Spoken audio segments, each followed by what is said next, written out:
But I think if you put yourself in the shoes of an explorer, Cindy, and Mm. you go into the unknown, right? Which is what we are doing. We are just going into Yes. the unknown, believing Yes. that there is something that we can discover. So we are Yeah. explorers in the true sense of the term. An explorer doesn't know that there is land. So normally, if you want to come to India from Spain, you would travel from the east, right? What did he do? What did he do? He goes to the queen and he says, I want to go from the west. And the queen says, what? He says, I know if the world is round, if the earth is round, then there must be India on the left, on the west. He doesn't know it. And then he sets sail.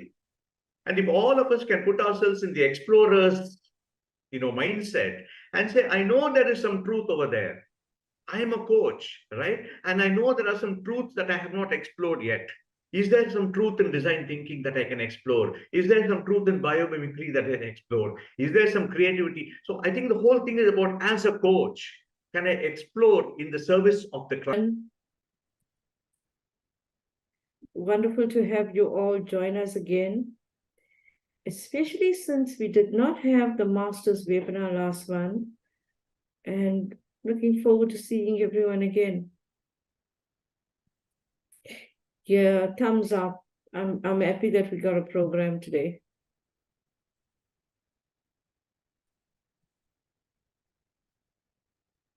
So Shiva and I are going to dive into the topic.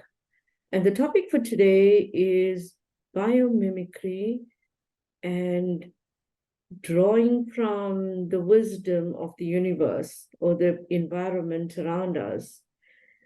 And we're also going to do a deeper dive into creative thinking, lateral thinking, some tools and techniques on how we can help as coaches, how can we increase some awareness for ourselves and better serve our clients individually, team coaching, and of course for coaching for the greater good. And we can't avoid today but think and deep dive into the greater good, because the topic falls, or the topic is within the realm of how we show up for the greater good, the individuals within the environment. So Shiva and I are going to first dive into creative thinking. And coaches, we'd love to hear your contributions on the chat as we go along. And just to frame it, creative thinking or creativity belongs in the definition of coaching. Partnering with a client in a thought-provoking and creative approach to maximize personal and professional potential. So creativity belongs in the definition of coaching. Today, we're going to expand it in multiple layers. And Shiva, may I invite you first, to introduce yourself however you want to, and we'll dive into the topic. Thank you. Thank you, Cindy. Thank you, everyone. I'm, as usual, delighted to be here. I live in Madras, Chennai. I used to be practicing as a lawyer in the Madras High Court. Then I worked in Tata Consultancy Services for about 20 years. I now teach. I teach creative thinking at IIT Madras, and I'm also a certified coach. So thank you very much for being here. Thank you, Cindy, for being such a gracious host. I'll take both. Yeah. So when I thought about what I should start with today, there's one line that has been bugging me for a very long time. It's a line from the scriptures. The question, it's a dialogue between two people. The question is, what is it by learning which I can learn everything? So that's the question asked in the dialogue is, what is it by learning which I can learn everything? So there must be something very central, very focused that we can learn. And learning that, we should be able to learn everything else. So that is the beginning of the journey that Ujjwal, I, and Cindy were thinking about when we said we must do this program, this webinar to try and connect creative thinking, biomimicry, design thinking, systems thinking, and all that. There must be something very core that we learn everything. So that's the genesis of why we are here.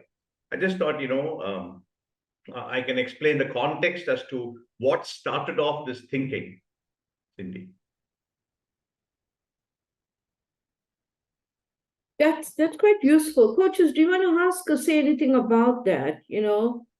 What is the very core to our curiosity in learning? Why do you think about that and type into the chat? Shiva, you and I will dive into creative thinking.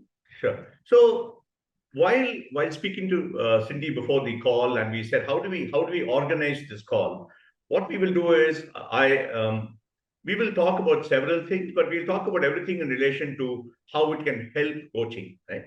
I can start with the creativity tools. I especially want to speak about two tools which can help coaching in creativity, which is essentially about understanding what the coachee is trying to say. For instance, I don't know how many of you, I'm sure many of you have heard about the six thinking hats. And the six thinking hats, by description, it's a beautiful tool invented by Edward de Bono. The six thinking hats are six hats, right? White hat for information, yellow hat benefits, black hat problems, green hat creativity, red hat feelings, and the blue hat for organizing the thinking. So white hat is information, yellow hat is benefits, black hat problems, green hat creative thinking, red hat feelings, and the blue hat for organizing thinking. Normally, from a sequence point of view, the black hat, the difficulty hat, is followed by the green hat, the creativity hat. For instance, supposing Cindy and I are speaking about a picnic. So we can ask, what is the black hat about the picnic? The black hat about the picnic is that it may rain on that day. The green hat immediately is you could take an umbrella. Therefore, when you organize your thinking, when you organize the hats in such a way that you help the coachee structure his thinking, that's all it is. It is simply to help the coachee structure his thinking in order that he expresses himself in a structured way. So one of the tools I would recommend for coaching in the large baggage of tools that we have could be the six thinking hats, Cindy. Coaches, okay. There is a question for you on the chat. Yeah. So Debbie, thanks for the question. Yeah, it's more over a period of time, you will forget the color of the hats, and what the hat stands for will be more prominent to you. The color of the hats is simply to help you understand and learn the hats in a more powerful way. That's it.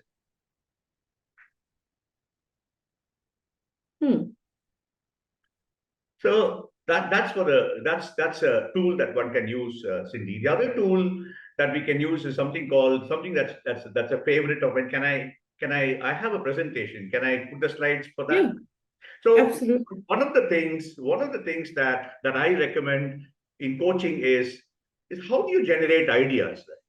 Now, normally when you generate an idea, what do you do? For instance, I say, Cindy, give me some ideas on the picnic that we're going to next week. So in a normal classroom full of people, they'll say, Cindy, you have any ideas for going for a picnic next week? Yeah, I'll be thinking about what I'm going to wear first. Okay. Any more? And then, of course, and the food that I'm going to take, and, and any activities we would do, and I'll pick a nice spot, and yeah. So that comes to mind. Yeah. Jagdish is saying entertainment and all that. Now, what are you and Jagdish doing? You are generating ideas, what is called the top of the head ideas, right? Now, is there a way to generate more ideas? Now, there's a lovely word Edward de Bono uses called the word deliberate. Is there a deliberate way to generate ideas? Can you sit down at the desk and tell everyone around Don't disturb me for the next 5 minutes. I'm generating ideas. So there are some very lovely tools for generating ideas. And I want to be able to talk about one tool for generating ideas. Can I speak about that, Cindy? Yes, but that's quite invitational, right? When we want to give ourselves the permission to do some Yes, brainstorming or idea generation, meaning we got to consciously do that, right? We got to consciously close a door, create space for ourselves. correct. So the word deliberate helps you understand that it's okay for us. It's okay for us to be able to actually move away from saying ideas are always something that happen when you're taking a shower, when you're walking. You're dismissing that notion of ideation, and you're saying that it's okay for me to use step-by-step methods in order to generate ideas. What happens when you do the step-by-step method is when you teach someone step one, step two, step three, step four for generating ideas, you start becoming creative in spite of yourself, right? Even if you don't want to be creative, at the end of step four, you get ideas. So that's the power of deliberately generating ideas. And So I it want to becomes offer. organic. Sorry, I'm talking here. So after a while, it becomes organic. It becomes a part Exactly, of the exactly, thinking. which is what has happened to me now, and I'm not able to get away from it. I can So imagine also if that's done in a team. I could imagine the benefits, yeah? yes, and this comes under the green hat in the six thinking hats process. Yes, Yorim, yes. Find out the goal, what you take for granted, drop what you take. Brilliant, yes. Now, Yorim, in the second one, what you take for granted, you can, for instance, restaurant, I can say restaurants have no food, new ideas. Restaurants have no waiters, self-service. Restaurants have no tables, stand and eat. Restaurants don't charge for food, pay what you want. So everything that you take for granted about a restaurant, you can keep dropping. At the end of I don't know, 10 minutes, 15 minutes, you get about 50 ideas and becomes a problem. That becomes a problem too, because you have so many ideas now, you don't know what to do. But it's I think the principle here is, can you break the patterns? That's it. Yeah, it's like wild imagination. You know the concept of wild imagination. When you drop what's limited and you allow yourself to go wild, like Correct. when you take away the commonality or the association and Yeah. you allow yourself to go wild, new ideas can come up. Wild imagination. Yes. Yeah. So that's the creativity tools, and maybe we can go to, The next one. yeah. Yes. Can we talk a little about biomimicry now, Sandeep? Yes, of course. And you were going to do some steps on design thinking, right? I'm sorry. You were going to do some steps on design thinking. Yeah. So design thinking and biomimicry is what we said. So Yeah. so design thinking is almost similar. There are 5 steps in design thinking. So I just maybe quickly pull it out, Sure. and we will end with biomimicry. Okay. Can you see the slides? Yes. So essentially, design thinking are these 5 steps, Cindy. The first step is, I have a challenge. How do I approach it? It's called the discovery stage. The second step is, how do I interpret the problem that I have? The third step is, what are the ideas I have for the problem? The fourth step is, I have this idea. How do I prototype it? How do I build that idea? And finally, how do I test the idea? So, how do I discover a problem? There are 3 ways that we discover a problem. There could be several ways, but the way I use is empathy. Put yourself in the shoes of the other person and find out, look for the problem from his point of view. The third is to speak to the person. When you speak to the person, you try and elicit the problems that he has. The third step is observation. So simply sitting in a place and finding out, looking around you and looking for problems. Once you have understood the problem, you define the problem, and then you say, how do I find out what is the real problem, which is the step 2. How do I interpret what I have learned? This is what I have learned from the client. How do I interpret it? The third step is what are this is where you use lateral thinking, what we just described. What are my ideas that I have in order to solve that problem? The only thing that is very unique to design thinking is that before you implement the problem, before you implement the solution, you build a small prototype, you find out whether the solution works, and then you implement it. So this is the design thinking process. So I mean, I think most of us are aware of it, but I thought we could pick up a lot of lessons for coaching from the design thinking process, which is why I thought it's useful to bring in the design thinking perspective in coaching, especially in the way we ask questions. For instance, in design thinking, we are trained to ask frame questions, different types of questions, Cindy. One is a broad question, very broad. How do I solve the problem of hunger in the world? Is a very broad question. A narrow question is, how do I eat fruits every day to solve my nutrition problem? You've already got the idea in the question. The third question is, how do I balance nutrition and fruits and rice and things like that? So, you know, when we spoke the other day, we were saying that in coaching, this step 4 and 5 are not very prominent, right? Most coaches may not recommend that you do the prototyping and then implement the solution that you have. Is that right? Um,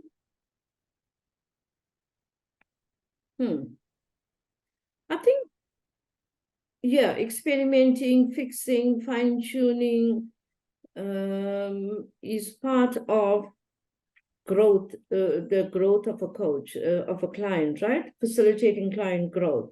When a client comes back and says what doesn't work, or they can fine-tune Very what's good. Yes. working Yes. to make it better, then I think that's your first step, the evolution of something. Yes. Yeah? Yes. Yeah, correct. So what Natarajan is saying, Siddhi, very well said. Thanks, Nataraj. So when clients come back and with their experience, it is prototyping. The only thing in design thinking is that once you have a prototype, you go and test it with different users and say, this is my solution. Will it work? Will it work? Will it work? While in coaching, it may not happen. Yes, brilliant. Yeah. And Jagdish, just to add the empathy thing, right? Now, what I have found is empathy. Yes, empathy is putting yourself in someone's shoes.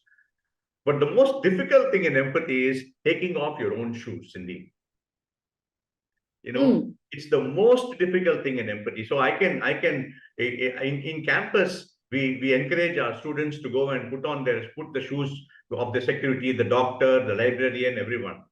But the most difficult thing is that the students have to stop being a student and start being the security guard.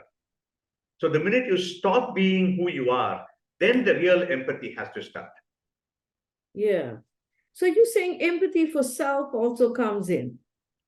Empathy for? Self, for ourself. Exactly, correct. So stop being you and be someone else. Maybe it's, and so I see, like I said, when I started this webinar, I said, the line is, what is it that we can learn? What is the one thing that we can learn which encompasses everything? What is it that I can learn by which I can learn everything? So if we can learn that there are aspects of design thinking in coaching, aspects of creativity in coaching, and now aspects of biomimicry in coaching, aspects of system thinking coaching, then coaching becomes a joyful experience, right? There's so much in coaching to draw from instead of just,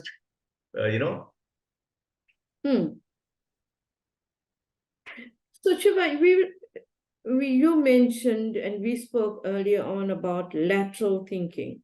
Yes. So what is lateral thinking? What is lateral thinking? Yeah. Lateral thinking is the ability to generate ideas deliberately, not depending on top of the head ideas, but using specific tools for generating ideas. So for instance, right now we learned break the pattern. There are other tools like alternatives, generating alternatives, challenging. There's a lovely tool called challenge, right? When you challenge something, for instance, I challenge that this watch should have a strap. So can I challenge? There's one more very nice tool called random word, wherein you use one word in order to generate more and more ideas. It goes on and on, Cindy. But the world of creativity tools and the world of idea generation is completely unexplored yet. I'm only asking for it to be explored. That's all. Mm. So while you were talking, I was doing some thinking or reflecting on something, and I think at one moment you caught me a bit off guard too. So in order for there to be this idea generation during coaching, for me, there has to be this moment of silence or reflection or a pause. Yeah, like a conscious, what you call deliberate moment.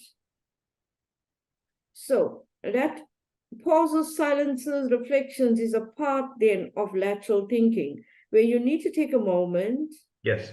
and figure something out and then go into something more expansive. Very true. Yes. So yeah, I think what you're saying is that moment of quiet, of saying, okay, let me now quieten down and let me Mm, deliberately, instead of having all these thoughts coming to my head, let me deliberately sit down, use the steps in a very deliberate way, and then try and find out if I can use many of these ideas. Because at the end of those four steps, you only get the ideas, Cindy. You still have to implement those ideas, right? So that's the yes, challenge in creativity. Yeah. yeah. But We that's got what is something? also saying many times. So we are just simply trying to draw from the creativity tools, from design thinking and all that. Maybe Mm, maybe we can very quickly go to biomimicry and find out what we yes, can draw from there, right? absolutely. Let's go for it. Yeah. So I don't know.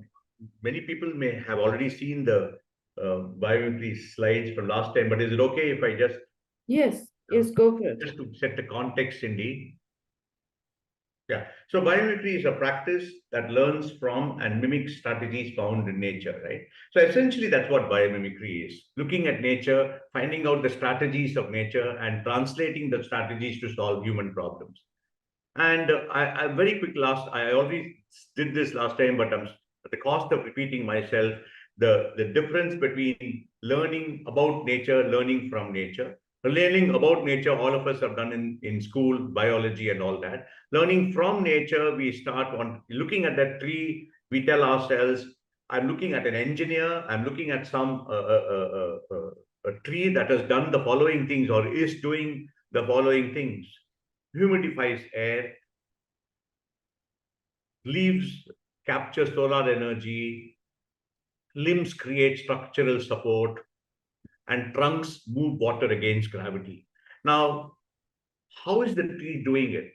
Now, instead of simply saying, how is the tree doing it, if I'm able to find out how the tree is doing it and imitate that, if I can actually make water go from ground level up to the top of my building using the principles that the tree uses, then that is biomimicry.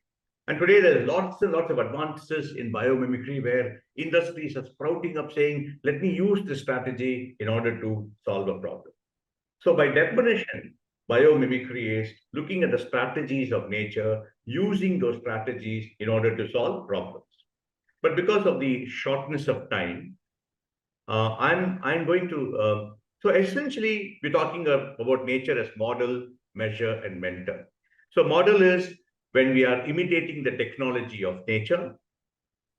What is the ethos of nature? Ethos is that nature creates conditions for everything around it to thrive and survive. The reconnect in biomimicry is by somehow we have lost our connect with nature, and can we all connect back to nature in order to say that we are nothing but a continuation of nature. There is no separation between we and they and things like that. But I'm more interested in what I spoke to you that day, Cindy, about the. So if you don't mind, can I skip to that portion Yes, first? go, Yeah. go ahead. Yeah. So this is the what is called process of biomimicry to go from problem definition to problem implementation. I'll come back to it some other day. But what I spoke to Cindy the other day, and she said that I must share with all of you, is there are some life principles that nature has. When nature makes design, nature uses some principles of design. For instance, one of the principles is nature uses only the energy it needs and relies on freely available energy.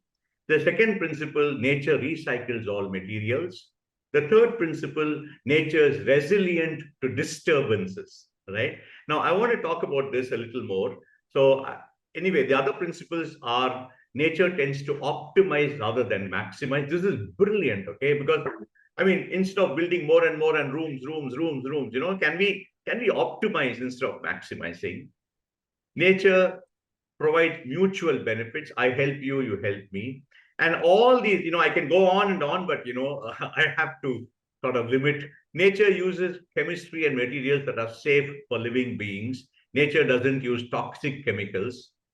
Nature runs on information. How does the plant know when to catch the fly, right? How does the lizard know how distant is the prey in order to catch the prey? On information. And nature builds abundant resources. So for nature, anything that's abundant is like gold. Nature never goes very far away to make resources, uses whatever is around, and finally, nature uses shape. Now, because of the time, there's one thing I want to talk about, which could be useful in coaching, which is nature is resilient to disturbances. Now, when I say resilient to disturbances, it talks about how we can recover after a disturbance. And I can talk all day long about the disturbances I've had and my inability to recover, right? But I'm saying if nature can do it, I can learn from nature too. So now what it does is, how is nature resilient? Nature uses 4 principles of resilience. One is called diversity, other is redundancy, decentralization, and self-renewal and self-repair. What is diversity? Nature says that there are several things that will take care of nature when nature is in trouble. So diverse things, not just one, several things around nature will take care of nature when nature is in trouble. Redundancy, more than one organism, more than one aspect of nature will help nature recover. Decentralization means that mechanisms are scattered throughout, not just in one organism. Many organisms come together to help nature. And finally, self-renewal. There are several organisms that come back, regenerate. For instance, there is this ability of nature to repair itself, right? So these are the 4 aspects of nature that nature uses in order to be resilient to disturbances. Now, what is the example for it is this. This is where, and this is something that you will fall in love with, because look at that, right? In Yellowstone Park, large fires swept across Yellowstone Park. The lodgepole pine forests were able to grow back. How? How are the lodgepole pine forests able to grow back? The pines have 2 types of cones. Regular cones that open to release seeds in the normal condition, and special serotinous cones that are sealed shut with resin and open only when exposed to the high heat of fire. Which means after the fire is finished, when the ground is hot, that is when the seeds burst open and the forest regenerates. Now, going back to those 3 conditions of resilience, diversity, because there are 2 types of cones. There are 2 cones handling this. Redundancy, if one cone doesn't work, the other cone works. And regeneration, the ability of the forest to come back to life. Now, the question is there something that we can learn?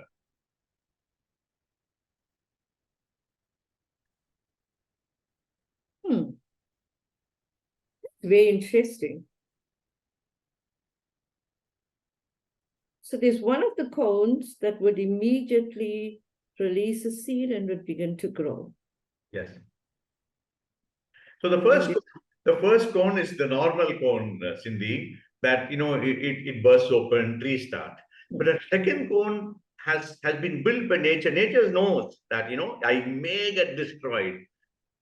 And unlike us who succumb to issues, at least me, I'm not sure everyone, but at least me, I'm prone to succumbing to my problems and saying there's nothing else I can do.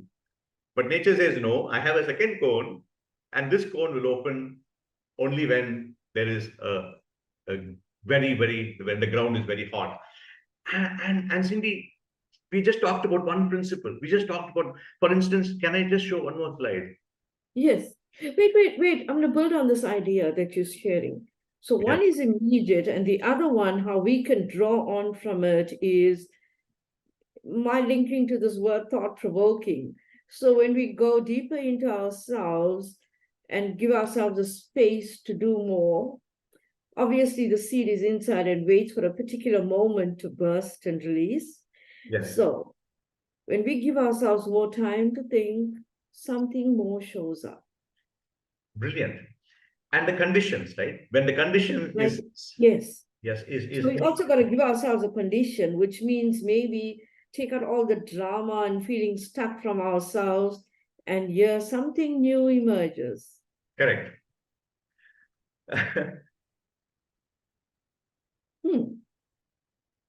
Okay. And, you go on, Shiva. I'll just think while you're thinking. Go on.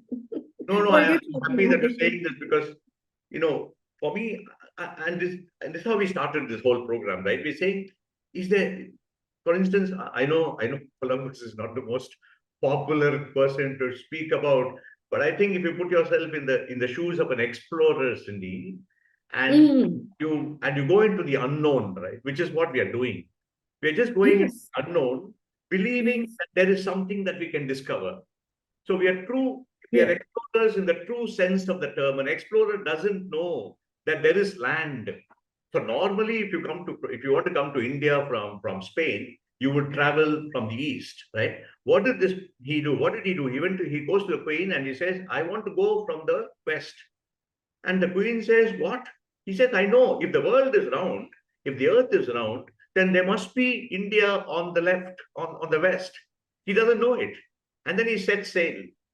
And if all of us can put ourselves in the explorer's, mindset and say, I know there is some truth over there. I am a coach, right? And I know there are some truths that I have not explored yet. Is there some truth in design thinking that I can explore? Is there some truth in biomimicry that I can explore? Is there some creativity? So I think the whole thing is about, as a coach, can I explore in the service of the client more and more? I think that's the value of curiosity. It has no boundaries, right? Yes. I encourage coaches to be a curious explorer. Exactly. And it's okay to make mistakes. It's okay to fail. It's okay not to discover. But the whole journey of exploration, right? Yeah. Go ahead, Shiva. I know you got another slide. No, that's I just thought, I'll help the. So the final, this is what it is. This is the final slide. It is licensed under from Biomimicry 3.8, where it talks about what we just discussed is in adapting conditions. So incorporate diversity. So each of these are strategies that nature uses. But the main thing is life creates conditions conducive to life. How does nature thrive on its own and at the same time allow other organisms to thrive too? How does nature manage that? These are the principles of nature. Be locally attuned, so leverage cyclic processes, use life-friendly chemistry, be resource efficient. So can we learn from each other? Just like we saw connection between coaching and resilience. Is there a connection between coaching and evolving to survive? Is there a connection between coaching and self-organized, to build from the bottom up, combined, modular, and nested? So this is what I thought I'll share with the participants, so that we know that all of us together can explore something together. I don't have all the answers, but I know, like Columbus, that answers exist. Right. That's potential, right? I'm Now sorry. we're talking potential. Yes, exactly. So I know I'm waiting to look for comments from the participants. But very nice.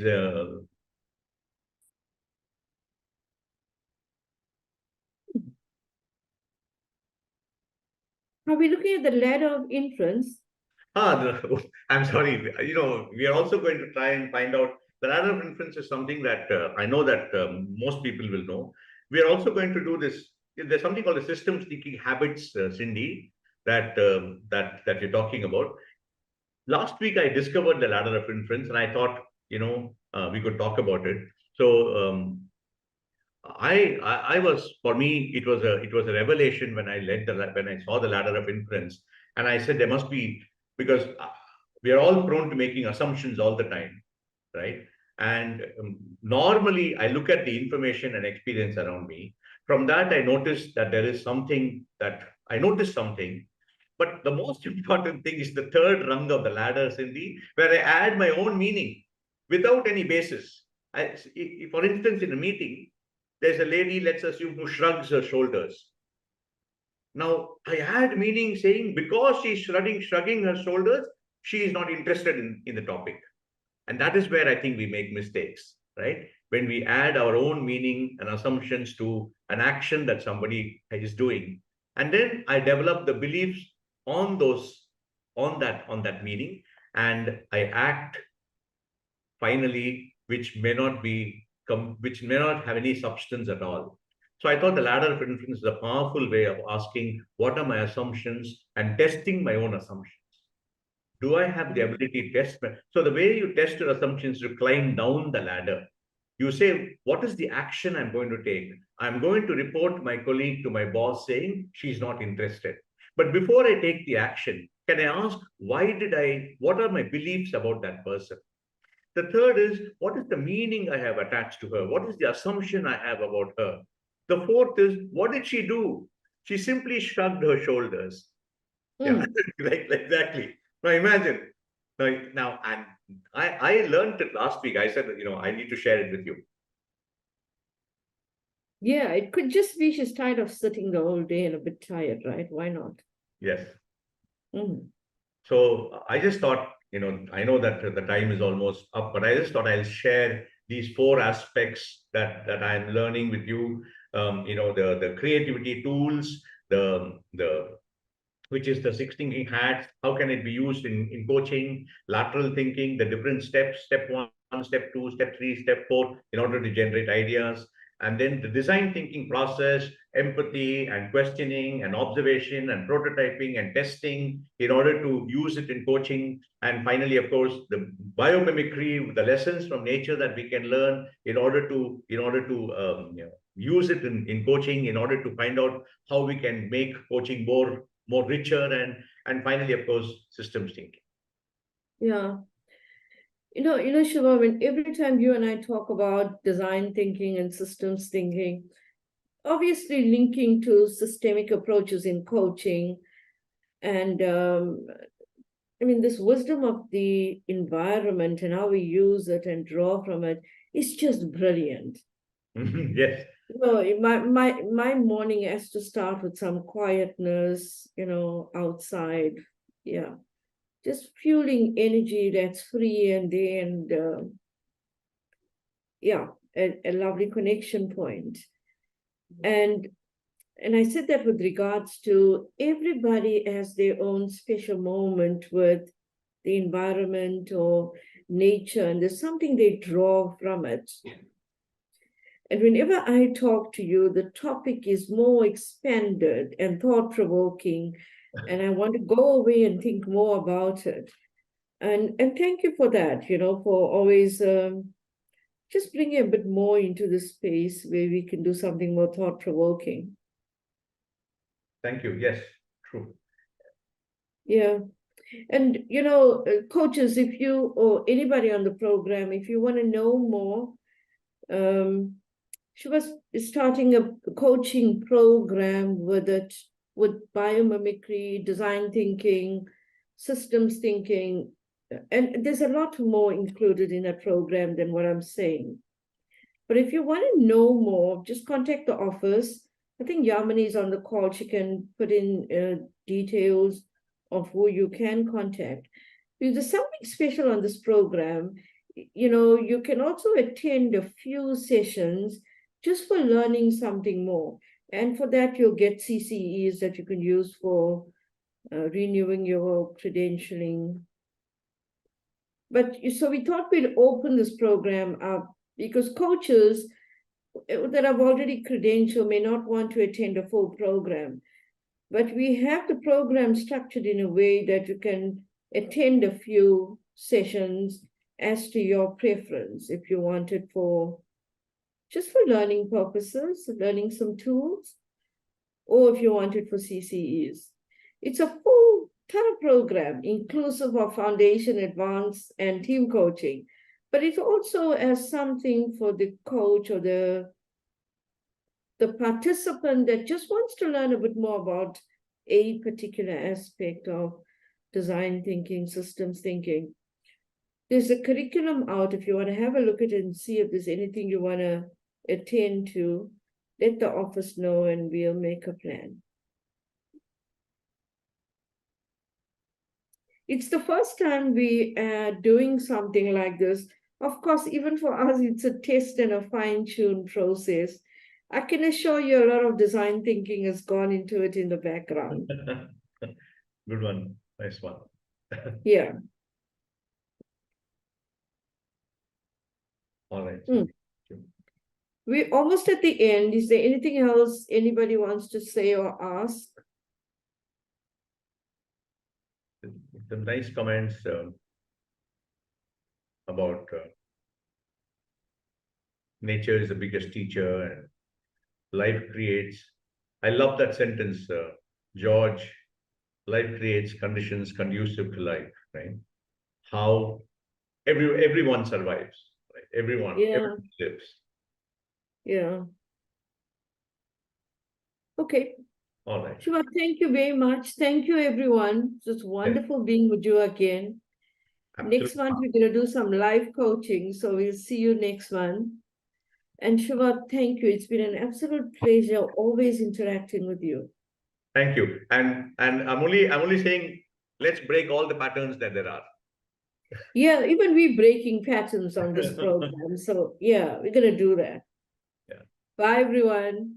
Thank you. Bye.